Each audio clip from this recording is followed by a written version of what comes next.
안녕하세요. 책 읽는 미연입니다. 네, 첫 방송을 시작합니다. 처음 함께 해주시는 분들 너무 감사하고요. 1월 4일 예정했던 대로 라이브를 시작합니다. 네, 오늘 책이 이거죠. 제가 이 라이브를 시작하면서 그냥 구독자님 하는 게 좀 낯설더라고요. 그래서 들어오시는 분들을 뭐라고 좀 부르면 좋을까 나름대로 생각을 해봤어요. 네. 완치님이라고 제가 명칭을 부르기로 했어요. 완친. 네, 무슨 뜻일까요? 제가 친구라는 말을 되게 좋아해요. 완전한 친구. 좀 비슷해요. 네, 제가 생각한 거는 나이도 연령대도 다를 것이고 성별도 다르고 환경도 다르고 직장도 다르고 어쩌면 국적도 다를 수도 있지만 친구처럼 책 얘기 나누면 좋겠다 그런 생각을 했고, 완자는 이제 두 가지 의미가 있습니다. 완전 친한 친구 이런 의미도 좀 넣어봤고요. 그리고 제가 완독 챌린지 중이거든요. 그래서 아무래도 그 의미도 담아서 완독 챌린지 과정에 만난 우리 친구분들 해서 완친분들 하면은 제가 좀 친근하게 부를 수 있겠다 이런 생각이 들었어요. 그래서 앞으로는 완친님들 반갑습니다 이렇게 인사하겠습니다. 앞으로 이렇게 대기 화면을 좀 걸어두다가 8시 정각에 웬만하면 시작하려고 생각하고요. 책에 따라서 좀 나눌 얘기가 달라지기는 하겠지만 고정적으로 나눌 얘기들은 뭐 이런 것 같아요. 제가 작가에 대해서 좀 브리핑을 하고 또 인물들에 대한 간략한 얘기라든지 간략한 줄거리 이렇게 시작을 하고 들어가면 좀 더 자연스럽겠죠. 이 작품은 이게 강점이다 하는 것들을 좀 나눠보고 싶고요. 그 다음에 인상적인 장면 이런 거 있잖아요. 그 책에서 아니면 기억에 남는 문장이라든지 상황 이런 거. 관련된 얘기들도 이제 중간중간에 가볍게 나오겠죠. 그래서 우리 책을 읽으신 분들은 우리가 항상 고정적으로 나누는 그런 것들 우리 완치님들께서도 한번 생각해 보시고 들어오시면 더 편안하게 나눠주실 수 있을 것 같아요. 저희 일정은 이렇게 됩니다.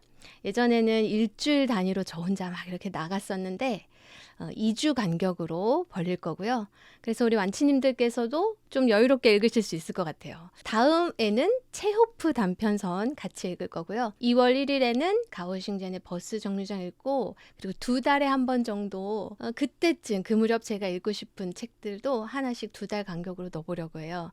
네, 이번에 선정한 책은 괴테는 모든 것을 말했다입니다. 읽고 싶은 책을 하나 골라야 되는데 너무 많은 거예요. 저는 이 책이 소설인 줄 몰랐어요. 처음에 철학책인가 했는데 소설책입니다. 그리고 이 스즈키 유이라는 작가가 굉장히 어린 일본 작가인데 혜성같이 등장한 신예라고 하더라고요. 네. 아쿠타 가와상도 받았고 이동진 평론가도 엄청 추천을 하고, 또 제가 괴테를 굉장히 좋아하게 됐거든요. 이 완독 챌린지를 하면서. 그래서 이 책을 골라봤습니다. 네, 미리 이것들을 좀 말씀드릴게요. 혹시 제가 일이 있거나 명절이 껴있거나 하면 미리미리 공지를 드려서 시간을 조정하고 그러면서 좀 롱런하는 채널로 가보는 걸 목표로 할게요. 이제 책 얘기로 한번 우리 들어가 보도록 하겠습니다. 먼저 제가 작가, 우리 유진온이라는 작가에 대해서 좀 말씀드리고 시작을 해볼게요. 이 사진이죠? 이런 얼굴도 있네요. 자, 굉장한 사람이더라고요. 제가 조사해보니까. 유진온일 작가는 미국 출신이고요. 1888년에 미국 뉴욕의 호텔에서 태어났어요. 셋째 아들로 태어났는데 이제 아버지는 제임스 오닐. 우리 책에서 아버지가 제임스 타이론이잖아요.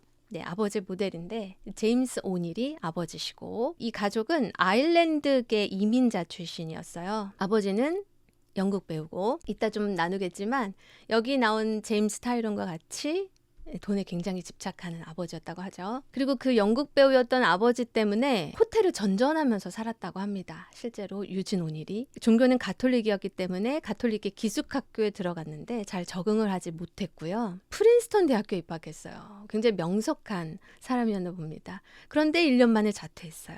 그리고 이제 무정부주의자들의 책, 니체의 책, 이런 책들에 심취한 작가였다고 합니다. 21살에 가족 몰래 결혼을 했어요. 첫 번째 결혼. 그 바로 다음 해에 장남을 낳죠. 유진 오닐 2세입니다. 장남을 낳는데 가정을 잘 돌보지 않았다고 해요. 남미를 떠돌면서 선원 노릇도 하고 이런 삶을 살았다고 합니다. 이런 이력을 들으시면서 유진 오닐이라는 사람은 어떤 삶을 살았나, 어떤 기질이었을까, 이런 것들을 좀 생각해 보실 수 있을 것 같아요. 떠돌면서 살고 자살을 기도한 적도 있는 작가다. 24살에 첫 아내와 이혼을 하게 됩니다. 그리고 아버지 몬테크리스토 백작의 단역으로도 출연했었대요. 배우 경험도 있고요. 그러다가 결핵으로 요양소에 입원했는데 거기에 있는 6개월 동안에 스웨덴 극작가 스트린드베리의 작품을 접하면서 연극에 강한 흥미를 느끼게 됐다고 합니다. 이렇게 삶의 계기들이 있는 것 같은데 바로 그때였던 것 같아요. 24살에. 요양소 나오고 이제 26살에는 하버드 대학교에서 습작 활동을 했습니다. 희곡 작법 강좌 같은 거 듣고요. 28살에는 이제 신극 운동가들하고 극작가들의 극단 이런 걸 결성해서 뉴욕 무대를 진출했습니다. 30살에 두 번째 결혼을 합니다. 이제 이 여인과 두 자녀를 앞으로 낳게 되는데요. 32살에 둘째 아들 셰인 오닐이 태어납니다. 그리고 바로 이 32살에 지평선 너머라는 작품을 공연했는데 바로 이 작품으로 첫 번째 퓰리처상을 받게 되는 거죠. 자, 이때가 1920년인데요. 저는 퓰리처상이 뭔지 잘 몰랐어요. 그래서 이번에 한번 찾아봤는데 미국에서 주는 상이고 언론, 문학, 음악 이런 분야에서 그해 가장 높은 기여자로 뽑히는 사람에게 주는 상이라고 합니다. 이 퓰리처상이 시작된 게 1917년이었대요. 그런데 지금 유진 오닐이 1920년에 퓰리처상을 수상했으니까 굉장히 초창기에 퓰리처상을 받은 거죠. 그리고 33살 바로 다음 해인데요. 이때 안나 크리스티라는 공연으로 두 번째 퓰리처상을 받습니다. 상복도 있네요. 그렇죠? 이제 37살에는 딸 우나 오닐이 태어나죠. 네, 이 우나 오닐에 대해서는 또 우리가 할 말이 있어요. 37살에 낳았으니까 늦둥이죠. 두 아들을 낳고 딸을 낳았으니까 얼마나 예뻤겠어요. 우나 오닐에 대해서는 이따가 또 잠깐 얘기할 시간이 있습니다. 40살에 기묘한 막간극을 공연해서요. 무려 세 번째 퓰리처상을 받습니다. 대단한 작가죠. 41살에는 두 번째 아내와 이혼하고 세 번째로 여배우하고 결혼을 하게 됩니다. 호화주택 카사 제노타 이런 것도 건축했고 마지막엔 또 타워하우스 이런 걸 짓고 아내와 은둔해서 살기도 했죠. 48세에 노벨문학상을 수상합니다. 인정을 받은 작가였던 것 같아요. 당대에. 1936년에 받는데 미국 극작가 중에서는 최초로 받은 사람입니다. 네, 이제 우나 오닐에 대한 얘기를 좀 할 건데요.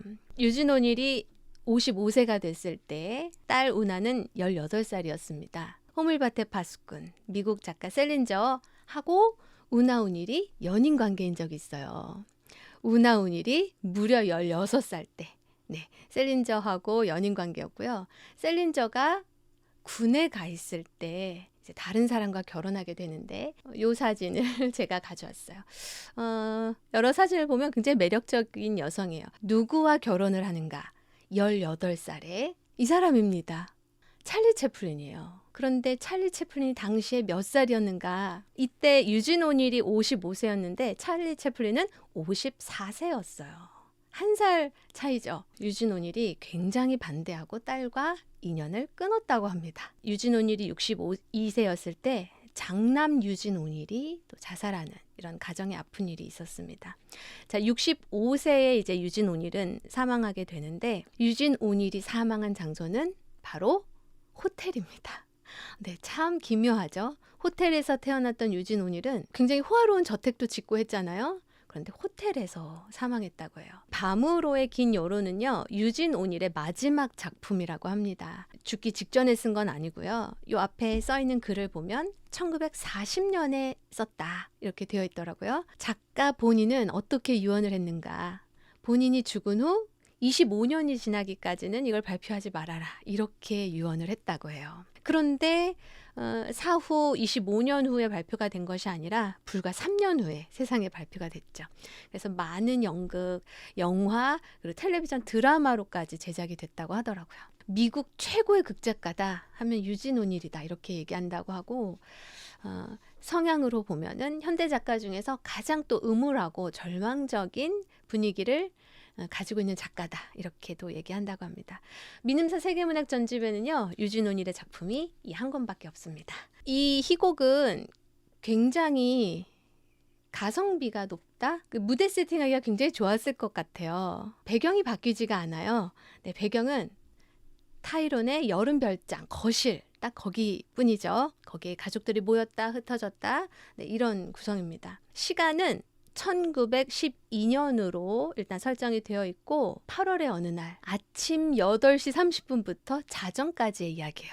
네, 밤으로의 긴 여로입니다. 아주 긴 하루의 이야기예요. 총 4막으로 구성되어 있죠. 1막은 오전, 2막은 점심때, 3막은 저녁때, 마지막은 자정. 이렇게 해서 그 하루 동안의 이야기다.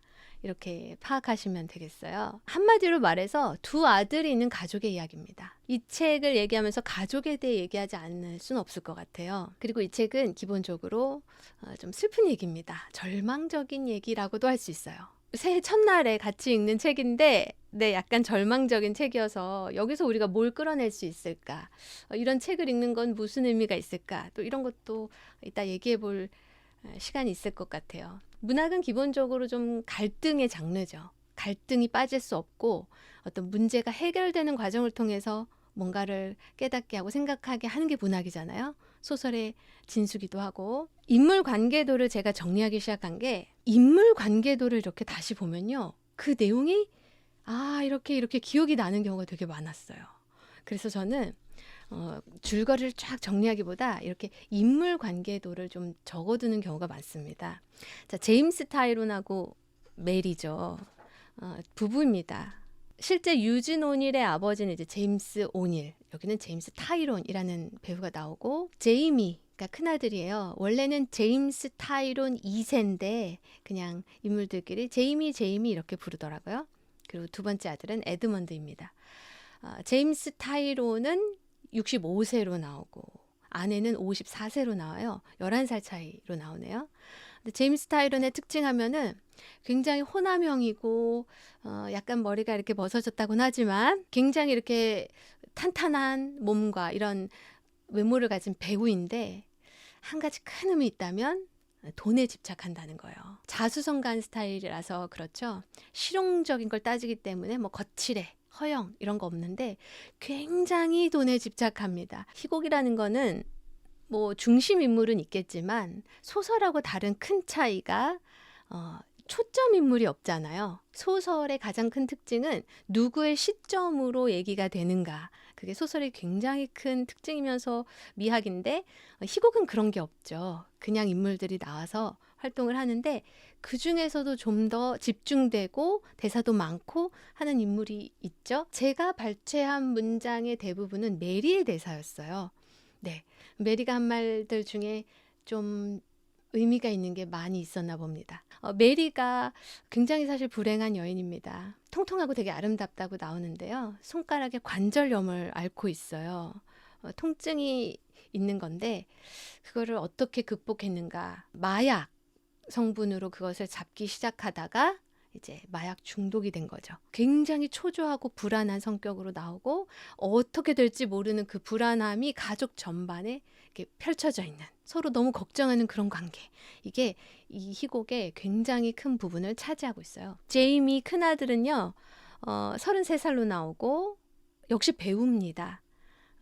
아버지를 좀 많이 닮은 인물이고요. 굉장히 냉소적이고 방탕하기도 하고 좀 무기력한 이런 성격으로 나오더라고요. 에드먼드는 이제 작은 아들인데 23살이에요. 그래서 큰아들하고 나이 차이가 좀 많죠. 10살 차이고 에드먼드는 어머니를 좀 많이 닮았어요. 그래서 감성적이고 좀 병약하고 예민하고 네, 이런 성격입니다. 어떻게 좀 가족이 파악이 되셨죠? 그리고 캐슬린이 한 명 하녀로 등장합니다. 네, 이런 인물들 사이에서 이제 무슨 이야기가 진행될까 하는 거죠. 뒤를 딱 봤을 때 제 눈에 들어왔던 건 아무래도 이게 자전적인 희곡이라는 거죠. 가장 고통스럽게 써내려간 희곡이다. 이렇게 책 뒤에 적혀 있어요. 유진 오니를 대변하고 있는 인물은 바로 에드먼드입니다. 실제로 여기 에드먼드가 23살인데 이 작품의 시대가 되는 1912년은 유진 오닐이 그 나이 때쯤이었어요. 그리고 아버지의 특징, 어머니의 특징, 사실 이 작가 속에 적혀 있는 내용과 정말 많이 흡사하더라고요. 실제로 유진 오닐의 아버지도 배우였고 호텔을 전전하면서 다녔고 돈에 굉장히 집착한 아버지였고요. 어머니는 실제로 마약 중독 증세가 있었고요. 그리고 아일랜드계 이민자였던 거, 뭐 가톨릭 배경인 거 이런 거 다 비슷하더라고요. 그리고 형이 굉장히 방탕하고 이런 삶을 살았던 거, 네, 이런 것도 비슷합니다. 정말 자전적 소설이에요. 이 작품이 아까 1940년에 쓰여졌다고 말씀드렸는데 52세죠. 제가 근데 무엇을 좀 봤냐면 가족들이 이제 다 사망을 한 시기가 굉장히 좀 촘촘하게 붙어 있더라고요. 아버지가 32살 때 2년 후에 어머니가 돌아가시고 그 다음 해에 형이 요절을 했어요. 굉장히 촘촘하게 가족을 잃었는데 그로부터 한 20년 좀 안 되게 지난 후에 가족의 이야기를 썼다는 거죠. 한참 가족들이 세상을 떠나고 후에 그것들을 이렇게 글로 뱉어내기에 너무 아팠기 때문에 아직 정리가 안 됐기 때문에 그러지 않았을까. 이 작품이 그래서 굉장히 슬프게 느껴졌나 봅니다. 작가의 그 아픔이 너무나 리얼하게 들어가 있는 그런 느낌이 좀 들었어요. 네, 이 작품은 어떤 부분이 굉장히 강점 같다고 느끼셨는지 궁금해요. 저는 읽으면서 희곡인데도 심리 묘사가 굉장히 뛰어나구나 하는 생각을 하면서 읽었습니다. 아주 미묘한 그 심리는 정말 소설이 탁월하다. 사실 이렇게 생각을 하고 있었거든요. 저는 이 작품을 읽으면서 그런 부분에서 굉장히 감탄했던 것 같아요. 현우님이 안개에 대한 묘사 굉장히 인상적이었다고 하는데 맞아요. 그 부분도 굉장히 잘 썼다고 안 그래도 저도 생각했어요. 이 인물들의 그 그냥 도피하고 싶고 숨고 싶고 이런 것을 안개를 통해서 굉장히 잘 나타냈던 작품입니다. 아무래도 자전적인 소설이어서 작가의 정말 그 진심과 그런 것들이 녹아있어서 꾸며낸 얘기가 아니어서 그럴 수 있지 않았을까 생각하고 이렇게 지문이 긴 희곡이 흔한가? 이런 생각을 또 했어요. 표현하는 게 거의 소설 수준이에요. 마치 희곡과 소설을 섞어놓은 것 같은 작품이다. 가족 사이에서의 그 서로에 대한 감정, 심리, 그것이 너무나 잘 묘사된 작품이다. 그래서 이 책은 어떤 분께 추천할 수 있냐면요. 가족 문제에 좀 관심이 많으신 분들. 근데 사실은 뭐 가족 문제는 누구에게나 보편적으로 관심이 있는 주제고 하긴 하지만 그래도 그런 주제를 다루고 있는 작품을 좀 읽어보고 싶다. 가족 간의 관계에 대한 그런 분들은 한번 읽어보시기 바래요. 그리고 가족에 대한 얘기를 또 넘어서 그럼 어떻게 살아야 될까? 이 인물들은 너무나 절망적이고 너무 아픈 이 인물들은 어떻게 살았어야 하는 걸까? 어떻게 살아야 하는 걸까에 대해서도 또 생각하게 하는 작품이었거든요. 비록 절망적으로 끝나긴 하지만 우리는 이런 작품을 통해서 생각하게 되잖아요. 자, 이 제목 어떠셨어요? 밤으로의 긴 여로, 뭔가 옛날 영화 제목 같기도 하고 여로는 여행길인데 밤으로의 긴 여행길? 그래서 이제 영어 제목을 봤더니 정말 journey더라고요. 여행. Long Day's Journey into Night. 이게 제목이에요. 밤으로 가는 긴 하루의 여행. 와, 정말 그대로 번역해 놓은 것이더라고요. 밤으로의 긴 하루? 밤이 여기서 의미하는 건 뭘까를 아무래도 생각하게 되더라고요. 밤은 좀 여러 의미가 있죠. 뭐 우리가 그냥 흔히 생각하면은 뭐 어둠, 사실 밤하면 좀 부정적인 의미가 있긴 하잖아요. 죽음 막 이런 거 의미하기도 하는데 밤은 되게 좋은 의미도 있어요. 특히 이 제목이 밤으로의 긴 여로라고 했을 때 뭔가 밤이 가고 싶은 종착지 같이 저는 좀 느껴지더라고요. 밤까지 가는 긴 하루. 그 긴 하루가 되게 힘들었다. 빨리 밤이 됐으면 좋겠다. 이런 느낌을 저는 좀 받았어요. 밤이 되면은 쉴 수 있고 아까 우리 현우님 안개 얘기해 주셨는데 여기서는 좀 안개하고 밤이 좀 비슷한 의미가 아닐까. 안개가 여기서 어떻게 나오냐면 이렇게 뿌옇게 다 가려주는 숨을 수 있고 현실을 똑바로 직시하지 않아도 되는 그런 매개로 이제 안개가 좀 나오거든요. 밤도 모두 다 자잖아요. 혼자 있을 수 있고 쉴 수 있고 그래서 안개와 밤이 비슷한 의미로 쓰이지 않을까 했는데 그러면 좀 인물에게는 긍정적인 것일 수 있죠. 빨리 밤이 되면 좋겠다. 긍정적일 수 있죠. 인물에게는 긍정적일 수 있는데 사실은 숨고 싶다는 거잖아요. 도피하고 싶다는 거고 잊어버리고 싶다는 거기 때문에 결론적으로는 사실 그렇게 또 긍정적인 의미는 아니죠. 인물은 기대하는 거지만 우리 이제 가족에 대해서 본격적으로 좀 또 얘기를 나눠 봐야 됩니다. 가족이라는 관계는 뭘까? 일단 가족은 어쩔 수 없이 정말 큰 영향을 받잖아요. 보고 자란 거, 그리고 익숙한 거. 이런 것들에 물들 수밖에 없는 게 가족이잖아요. 유진 오닐의 아버지가 배우셨는데 유진 오닐도 연극에 출연했었고 희곡 작가로 이름을 떨치게 됐고 유진 오닐의 요절한 형도 배우였고요. 딸 우나 오닐도 배우였어요. 문제는 이제 좋은 영향만 받지는 않는다는 거가 참 안타까운 것 같아요. 유진 오닐이 그 아버지가 굉장히 돈에 집착하고 특히 이렇게 호텔을 전전하면서 살아가는 그런 삶에 굉장히 힘들었다는 게 느껴지잖아요. 유진 오닐이 호텔에서 태어나고 호텔에서 죽고 그리고 학교에 적응 못하고요. 유진 오닐도 그런 삶을 살았다는 거잖아요. 유진 오닐도 결혼했지만 그냥 선원으로 떠돌고 이런 생활이 있었다는 거. 그 아버지가 너무 싫고 힘들었으면 그렇게 안 살 것 같은데 그렇게 산다는 거. 기본적으로 또 우리 육체적인 유전도 가족의 영향을 많이 받잖아요. 성격도 유전되고 기질, 병까지 유전이 되는데 이 작품에 보면 이제 에드먼드가 폐병을 앓게 되는데 이 작품 속에서 그 외할아버지가 폐병으로 돌아가신 걸로 나오죠. 그런데 실제 유진 오닐이 폐렴으로 죽습니다. 호텔에서. 참 아이러니하죠. 유진 오닐이 이 작품을 쓸 때는 죽기 13년 전이요? 본인이 폐렴으로 죽을지 모르지 않았을까요? 이 작품을 쓰고 13년 후에 유진 오닐이 폐렴으로 죽다니. 마지막으로는 또 이제 감정적인 영향 정말 무시 못하는 것 같은데 이 곡은 들이 서로 받는 감정적인 영향이 굉장히 리얼하게 잘 나타나 있고 그래서 아프기도 합니다. 우리 모두의 얘기이기도 하고 한 특정한 가족의 이야기지만 굉장한 보편성을 가지고 있는 이야기거든요. 저는 그 두 아들이 너무 가엾더라고요. 엄마를 너무 걱정하는 거죠. 엄마가 고통 가운데 있고 마약에 손을 댔고 바닷물에 빠져 죽으려고도 했고 에드먼드가 이렇게 말하는 부분이 있어요. 어머니의 자살 기도 이후 난 세상이 싫어졌다. 어머니는 아이들에게 세상과도 같은데 그 어머니가 그렇게 절망 속에서 자살하려고 할 때 그 아들은 그냥 세상이 싫어졌다. 이 부분이 너무나 가슴이 아팠고요. 방탕한 첫째 아들 같은 경우는 엄마가 정말 끊으실 수 있을 것이다. 이렇게 냉소적인 아들임에도 불구하고 정말 희망을 품었고 자신은 방탕하지만 어머니가 이겨내면 자신도 새로운 삶을 시작할 수 있을 거라고 생각했다. 이런 부분 보면서 이 가족의 아픔 그리고 어느 한 사람의 이런 절망이 가족 구성원들에게 끼치는 영향 이런 것들에 대해서 참 많이 생각하게 됐고요. 저는 정말 이 세상의 가장 큰 아이러니 중에 하나, 가장 사랑하는 가족이 또 가장 상처를 주는 대상이라는 거. 이 작품에도 정말 이런 말이 나와요. 다 너를 위해서 하는 말이야. 그리고 다 너 잘 되라고 하는 말이야.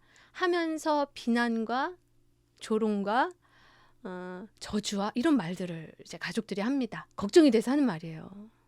그리고 너무 속상해서 하는 말인데 그 말에 이제 가족들이 상처를 받죠. 사실 그 마음에는 밖에 나가서 잘하라고, 그죠? 그리고 잘 살으라고 하는 말인데 너무 가혹한 말들을 쏟아내고 하면서 그 상처 때문에 억눌려 살고 가족이 싫어지고 이게 정말 큰 아이러니 같아요. 이 어머니가 너무 걱정되니까 그쵸? 그래서 어머니가 2층만 올라간다 그러면 왜 올라가실까? 이렇게 생각하는 거예요. 의심이 되고 그게 이제 메리에게는 감시같이 느껴지는 거죠. 어떤 게 좋을까? 또 이런 생각을 하게 됐어요. 그래도 가족 안에서는 칭찬해주고 격려해주고 이러는 게 아름답지 않을까? 너 잘되라고 하는 얘기야 하면서 마음에 없는, 마음과 반대되는 그런 말을 하는데 참 이 가족 안의 이 애증 관계 이런 것들이 정말 많이 드러나 있는 작품이에요. 읽어보고 싶지 않으세요? 밖에서 어떻든 간에 가족 안에서 화목하고 가족 안에서 서로 힘을 주고 하는 게 참 아름다운 것 같다 이런 생각이 들어요. 그런 말 들어보셨어요? 가족끼리 서로 공격하는 거는 팀킬이다. 아까 우리 저기 감시 얘기했었는데 여기서는 서로가 서로를 약간 속이는 이런 좀 한 줄기가 있어요. 메리가 혼자 있다가 밖에 다 나갔던 가족들이 들어올 때요. 이런 말을 하거든요. 왜 이렇게 일찍 오는 거야? 나 혼자 있고 싶었는데. 그러다가 바로 그럽니다. 와서 다행이다. 가족들이 안 들어올 줄 알았는데. 이 양가적인 감정. 가족이 옆에 없으면 쓸쓸한데 있으면 불편한. 이런 거 아시죠? 참 가족 얘기 많이 하게 되는 책입니다. 그리고 여기서 특히 제가 또 눈에 들어왔던 그 가족 관계는 그 형제 간의 관계 있죠. 제이미가 에드먼드에 대한 사랑이 굉장히 큽니다. 실제로 제이미는 동생에게 그런 말을 또 직접적으로 해요. 나한텐 너밖에 없어. 꼬맹아, 난 너를 위하면 무슨 일이든 할 수 있어. 이런 형제 간의 대화가 너무나 아름답더라고요. 그렇게 진심에서 나온 말을 할 수 있다면 얼마나 힘이 될까? 네 사람의 주요 인물들 중에서 혹시 누구를 향해서 가장 마음이 아프셨는지도 저는 좀 묻고 싶었거든요. 누구에게 가장 공감이 갔는지, 아니면 공감은 아니더라도 제일 불쌍했는지? 저 같은 경우는요, 제이미가 좀 많이 불쌍하더라고요. 되게 방탕하고 사실은 뭐 책임감도 별로 없고 하긴 하는데 이상하게 제이미가 너무 고통스럽게 전 느껴졌어요. 이 장남의 무게, 그 무게가 있는 것 같더라고요. 저는 제이미에게서 그런 부분이 너무 많이 느껴졌어요. 그 아버지 같은 배우인데 그 돈에 집착한 아버지를 보고 본인 자신을 너무나 경멸하는 그 아버지를 대하고, 어머니 너무 안쓰럽고, 동생 10살 차이 나는 동생에 대한 책임감도 있고 너무 사랑하고, 막 제이미가 저는 그냥 되게 불쌍하더라고요. 만약에 제이미가 유진 오닐의 실제형의 모델이라면 요절했다고, 아까 술과 이런 것 때문에 합병증으로 요절했다는 이력을 아까 봤는데 너무나 슬펐을 것 같아요. 실제 모델이라면. 이제 한 크게 두 가지 부분을 저희가 얘기하고 좀 마무리해볼까 하는데요. 인상적인 장면. 사실 저는 이렇게 인상적인 부분 나누는 게 되게 좋아요. 왜냐면 사람마다 다르기도 하고, 같이 읽으신 분들의 인상적인 장면이 이렇게 듣는 것만으로도 되게 재밌더라고요. 그분이 굉장히 꽂히신 부분이니까. 사람마다 자기가 꽂힌 부분을 얘기할 때 굉장히 좀 신이 나고 재밌죠.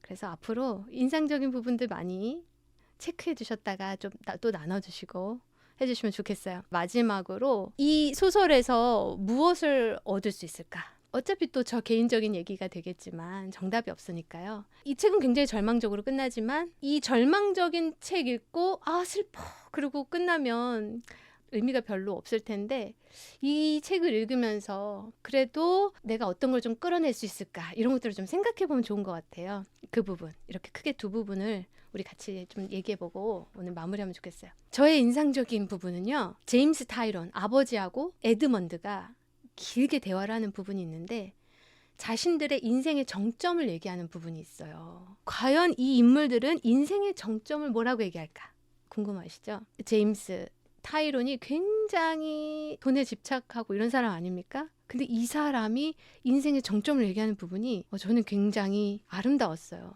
타이론이요, 셰익스피어를 굉장히 좋아합니다. 그의 작품이라면 돈을 못 받아도 하고 싶어 했지.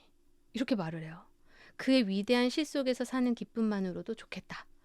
이렇게 아들에게 말합니다. 훌륭한 배우로 성공만 했더라면, 그래서 그 추억에 젖어 살 수만 있다면 하늘의 맹세코, 내 이름으로 땅 한 떼기 없어도 좋고 은행에 적금 한 푼 없어도 좋다. 원래 제임스 타이론은 이런 사람이었다는 거죠. 그런데 이제 이 배역에 머물지 않고 흥행이 잘 되는 역할을 하기 시작하면서, 돈을 많이 벌기 시작하면서 그 역할에 고정되는 이런 인생을 밟은 배우인데, 자기 인생의 정점은 정말 돈을 안 받아도 괜찮았던 셰익스피어의 배우 역할을 훌륭하게 했던 그때가 나에겐 인생의 정점이었다. 계속 그렇게 살 수 있었다면 사실 나 땅 안 사도 된다. 땅에 굉장히 집착하잖아요. 사실 이 사람의 마음속에는 그게 있었다는 거. 그리고 에드먼드가 인생의 정점을 말하는 부분은요, 더 기가 막힙니다. 크게 이제 두 가지 정도 여기서 얘기했는데 한번 들어보세요. 첫 번째는요, 부에노스아이레스로 가는 스칸디나비아 범선을 탔을 때래요. 그 범선을 타고 가면서 하늘의 별을 보고 모라지경이 돼가지고요, 과거에도 미래에도 속하지 않고 평화와 조화, 미칠 듯한 환희 속에 있는 그 순간, 그게 인생의 정점이었다는 거예요. 어떤 성취나 이런 게 아니라 그 순간. 그리고 또 하나의 순간을 얘기하는데 이것도 좀 비슷합니다. 돛대 위에 망대에 올라가서 새벽 당직을 서던 그 순간이래요. 이런 장면들이 싹 펼쳐지세요. 다 자고 바다도 잔잔했대요. 나른하게 넘실대는 파도 위에서 배가 졸릴 정도로 천천히 흔들리고 있었고 승객들은 모두 잠들었고 승무원들도 눈에 띄지 않았고 그 새벽 바다에서 새벽 당직을 섰던 그 순간 인생의 정점이었다. 아, 이런 거 공감이 가세요? 이 희곡에 그리고 유진 오닐이 이 작품에서 얘기하고 싶었던 부분들은 이런 게 아닐까 하고 저는 그래서 이 부분들을 주목했어요. 제가 이 소설에서 좀 꺼내보고 싶었던 부분은 어떻게 살아야 될까였어요. 너무나 거창한 얘기죠, 사실은. 이 가족들은 너무 불행한데 어떻게 살아야 될까? 이 가족들의 모습을 통해서 인생에 무엇을 배울 수 있을까? 그것을 저는 되게 많이 마지막으로 생각을 해봤던 부분이에요. 곰곰이. 큰 주인공 넷 중에서 가장 이제 확실한 좀 절망의 특성들을 많이 응축해서 가지고 있는 인물은 사실 메리입니다. 굉장히 과거에 집착하고 있어요. 거의 현실을 받아들이지 않는 수준이죠. 사실 메리의 고통이 많은 부분이 거기서 시작될 텐데 한때 좀 부유했고 결혼하기 전에 수녀원에서 곱게 이렇게 피아노 치고 이렇게 자랐던 여인이기 때문에 늘 현재의 삶, 호텔을 전전하면서 불안정하게 집도 없이 그냥 별장에서 여름에는 보내고 이런 생활을 받아들이지를 못하는 거예요, 메리가. 항상 과거에 집착하고 그래서 이 소설이 절망이라는 이유는 메리가 가장 과거로 깊이 들어간 상태에서 끝나거든요. 안개, 밤, 다 그 회피가 들어가 있는 거고요. 메리의 또 가장 큰 특징 중에 하나가 원망이더라고요. 내가 이 호텔을 전전하고 사는 건 당신 때문이고 이렇게 돈에 매여 사는 건 당신 때문이고 남편 원망하고요. 큰아들. 사실은 제이미와 에드먼드 사이에 아들이 한 명 더 있었죠. 그 아들이 제이미가 옮긴 홍역 때문에 죽었거든요. 그것 때문에 또 원망. 그리고 네 동생 에드먼드를 네가 망쳤어. 이런 원망. 에드먼드에겐 또 어떤 비난을 하죠? 네가 아파가지고 내가 너 때문에 걱정이 돼서 몸이 더 안 좋고 이런 식으로 계속 탓하고요. 운명도 탓하고 그리고 자기를 수녀가 되지 못하게 유보시킨 수녀 원장도 탓하고 모든 게 원망이에요. 사실 나머지 타이론이나 제이미나 에드먼드도 이런 특징들이 없진 않아요. 가장 극단적으로 나타나는 게 메리인 것뿐이죠. 그래서 저는 그런 모습을 보면서 그리고 아까 그 두 인물이 인생의 정점을 얘기하는 부분을 보면서 결국 그냥 뭐가 행복한 걸까? 어떻게 사는 게 조금 나은 걸까? 절망적이지 않은 걸까에 대해 생각을 해봤는데 솔로몬이 노년에 허무해 하면서 쓴 게 바로 전도서라는 성경책이거든요. 그래서 그 전도서에 이게 낙이야 하고 적혀있는 구절이 있어요. 제가 예전부터 그 구절을 보면서 정말 이게 인생의 낙일까? 가장 지혜로웠다는 왕이 노년에 남긴 글이니까 뭔가 많은 것이 함축돼 있을 텐데 정말 그럴까를 많이 고민했었는데 이번에 그 구절이 많이 떠오르더라고요. 이 책을 읽으면서. 결국 솔로몬이 다 살아보고 모든 거 다 누려보고 노년에 정확한 구절은 아니지만 이런 거예요. 자기 일에 충실하면서 그 안에서 기쁨을 누리고 사는 게 최고다. 자기 일에 충실하면서 이거는 현실을 인정하는 거죠. 그리고 약간 행위적인 거죠. 열심히 또 하는 행위적인 거라면 기쁨을 찾는 것이다. 이건 약간 마인드적인 얘기잖아요. 타이로는 좀 말씀드려보면 타이로는요 굉장히 현실에 충실한 사람이에요. 수전노긴 하지만 술 마시다가 공연 빼먹은 적도 없다고 하죠. 그리고 나름 미래를 위해서 아끼고 하면서 또 가족들을 부양하면서 살고 있잖아요. 현실에 굉장히 충실하긴 한데 타이론에게 뭐가 없었을까 생각해 봤더니 그는 별로 기쁘지 않은 것 같아요. 타이론은 미래를 위해서 사는 사람이더라고요. 보면 땅을 사요. 가족은 그렇게 아끼게 하면서 땅에 투기하고 자기가 나중에 양로원에서 생을 마감하지 않기 위해서 불안해하고 현실이 없는 거죠. 사실은 기쁨으로 현실에 거하지 않는 거죠. 메리가 굉장히 안타깝고 과거에 집착하는 여인이라고는 하지만 사실 이런 아름다운 말도 한 적이 있어요. 제임스, 우리 서로 사랑해왔어요. 앞으로도 항상 그럴 거고 우리 그것만 생각해요. 우리가 이해할 수 없는 걸 이해하려고 애쓰지도 말고 어쩔 수 없는 일을 붙잡고 씨름하지도 말아요. 운명이 우리에게 시킨 일들은 변명할 수도 설명할 수도 없는 거예요. 이게 누구 탓이다 원망할 것도 없이 이해할 수 없는 걸 이해하려고 애쓰지 말고 사랑하면서 그냥 살자 이런 얘기를 할 때도 있거든요. 그게 아닐까. 그래서 아까 에드먼드가 그 순간에 완전 조화와 그 기쁨을 느낀 그 순간을 인생의 정점으로 찍었던 것처럼 사실 아무리 현실을 도피하고 싶어도 도피할 수 없는 게 우리니까 현실에서 충실하게 하면서 두 번째, 그 안에서 기쁨을 찾는 게 그래도 건강하게 행복하게 살아가는 게 아닐까? 에드먼드가요. 이렇게 말하는 부분에 제가 밑줄을 쳐왔는데 이 부분에 동의해서가 아니라 이 부분을 좀 나누고 싶었어요. 사실 우리가 저도 그랬던 것 같아요. 현실을 직시한다. 그러면 사실 좀 아픈 부분을 본다. 그리고 내가 마주하고 싶지 않은 뭔가를 그냥 본다. 이런 의미로 우린 좀 생각하기가 쉽잖아요. 제가 이번에 근데 그거를 좀 다르게 생각하게 돼서 이렇게 생각한 부분이 있는데 에드먼드도 이렇게 얘기했거든요. 세상에 인생을 있는 그대로 보고 싶어하는 사람이 어딨어요. 인생은 고르곤. 그리스 신화에 등장하는 괴물이래요. 고르곤 셋을 하나로 합쳐놓은 것과 같아요. 얼굴을 보면 돌로 변해버린다는 그런 괴물 말이에요. 아니면 판. 이것도 그리스 신화에 등장하는 판이거나 판을 보면 죽게 되고 영혼이 말이에요. 유령처럼 살아가게 되죠. 여기서 보면은 현실을 직시하는 건 괴롭다. 그래서 이제 안개도 여기 연결되고 밤도 연결될 텐데 현실을 직시한다는 게 꼭 부정적인 걸 본다는 의미만 왜 내가 갖고 있었을까요? 예를 들면 제가 손가락이 베어서 아프다고 한번 해보면요. 이 현실이죠. 손가락이 베어서 너무 아파요. 이걸 직시합니다. 그렇지만 손가락 빼고는 아무 데도 아프지 않은 것도 현실이거든요. 현실을 직시한다는 게 꼭 아픈 거 보고 더러운 걸 그대로 인식하고 이것만이지 않을 수도 있겠다. 긍정적인 부분을 볼 수 있겠다. 그것도 현실을 직시하는 거다. 초점의 차이가 있지 않겠나. 이런 생각을 또 하게 됐어요. 다음은요. 2주 후고요. 체호프의 단편선을 다음 주에 같이 읽을 건데요. 체호프는 정말 단편 작가. 어떤 작가는 글을 되게 잘 쓰는데 장편보다는 단편에 특수한 단편을 되게 잘 쓰는 작가들이 있고 어떤 작가는 장편은 되게 잘 쓰는데 단편은 안 내고 이런 작가들이 좀 있어요. 국내에서는 그 정유정 작가 아세요? 장편 굉장히 잘 쓰는데 단편은 거의 안 쓰시죠. 김혜란 작가 같은 경우는 단편에 정말 특수한 인정하는 작가고요. 이렇게 있는데 이 체호프는 정말 단편 문학의 천재라고 여기 써 있네요. 체호프 하면 저는 글은 되게 어렵지 않은데 뭔가 그 안에 있는 의미를 파내기가 쉽지는 않다? 그런 경우는 보통 어떤 경우냐면 통속적이지 않은 경우가 그런 경우가 많더라고요. 흔하고 틀에 박히고 그럴듯한 흐름으로가 아니라 뭔가 쾅 하는 거를 작가가 숨기고 있는 경우가 좀 많거든요. 그럴 때 총 10개의 단편이 들어가 있어요. 그래서 우리 아무래도 다음 시간에는 그런 얘기는 꼭 하게 될 것 같아요. 어떤 작품이 제일 좋았는지. 이런 단편 할 때는 그런 얘기 안 할 수 없죠. 내가 매기는 순위 1, 2, 3등.